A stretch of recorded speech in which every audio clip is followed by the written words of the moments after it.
Hi, I'm Liam Smith. I run a Shot of Wildlife YouTube channel. Now, this is a channel I created to make British wildlife videos with the aim of connecting people on the street with the nature that is around them in an ever-growing digital world.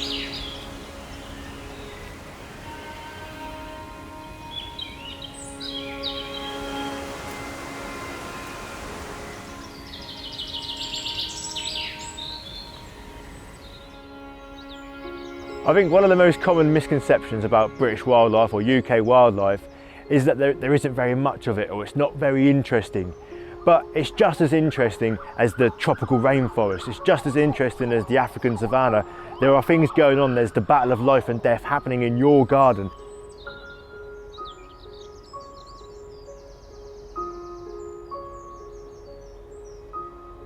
I realised that there was a disconnection between people and nature. It's kind of something I've always known, but once I was going into a school to do a talk about hedgehogs, and I asked this class of 90 children, and I said to them, what's your favourite animal? And they all answered sort of sharks and killer whales and dolphins and loads of great stuff that they've only ever seen on television. Now, out of these 90 children, only one of them said an English animal. It was a badger, and he'd only said it because he'd seen one killed at the side of the road. Now I realise that these children, they're always outside, they're actually near British nature, and they just do not know what's around them. And this isn't their fault, and it isn't their parents' fault, it's just they have no opportunity to start learning about the things that are around them.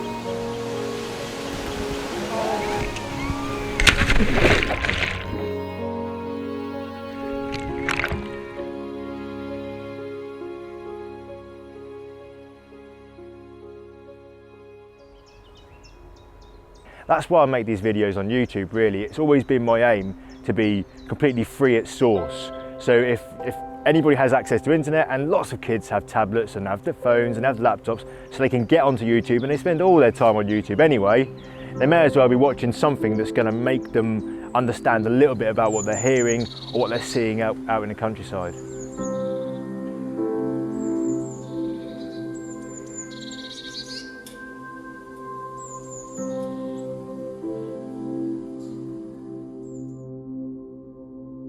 People think a lot of times that we're unlucky in the UK and it's like an urban jungle and everything's concrete, but around us there is so much sort of easily accessible wildlife. Like just here, for example, this is a fallen oak tree. Now oak trees can be home to thousands of different species. So you just got to be there throughout the year.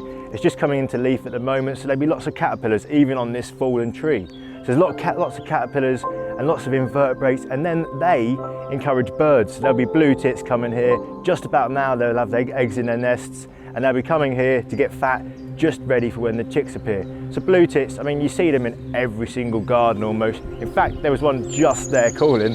So blue tits, oak trees, classic British wildlife, they're all around you, they're accessible to everybody. You're probably never more than 200 foot from one.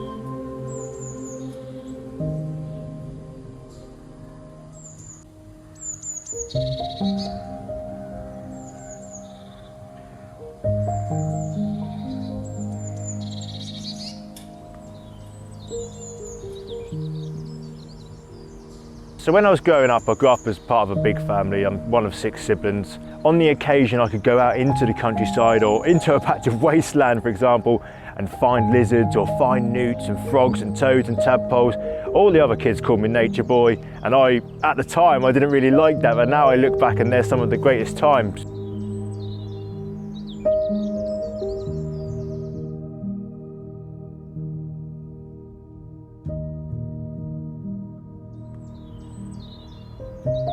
Favourite animals? I have a couple which are quite interesting to me, which I spend a lot of time looking at if I can or interacting with. But town pigeons, I hate to say it, town feral pigeons, I love them. They're sort of born survivors. They've got such a great history to them. They helped in the world wars to bring back messages, but also they're super intelligent. They're one of the only animals that's shown that it can recognise itself in a mirror.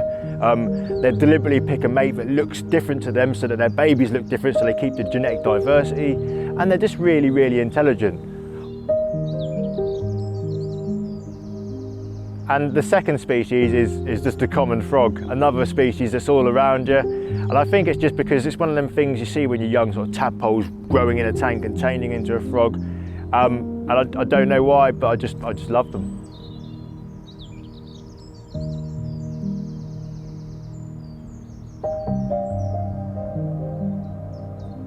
I'm far happier outside, yeah. Like sometimes I have to sit at a computer quite a lot at home, and I have this window near where I'm sitting, and you're sitting there and you can see this big tree, and I just wish I'm outside. And the second I'm outside, I just especially recently, I've been taking an extra moment to sort of pause and actually soak it in, because it's less often that I get to be outside now. But when I do get outside, yes, I take a moment, I pause, I sort of stand there and just think of how lucky I am to actually be there at that moment outside, listening to bird songs and feeling nature.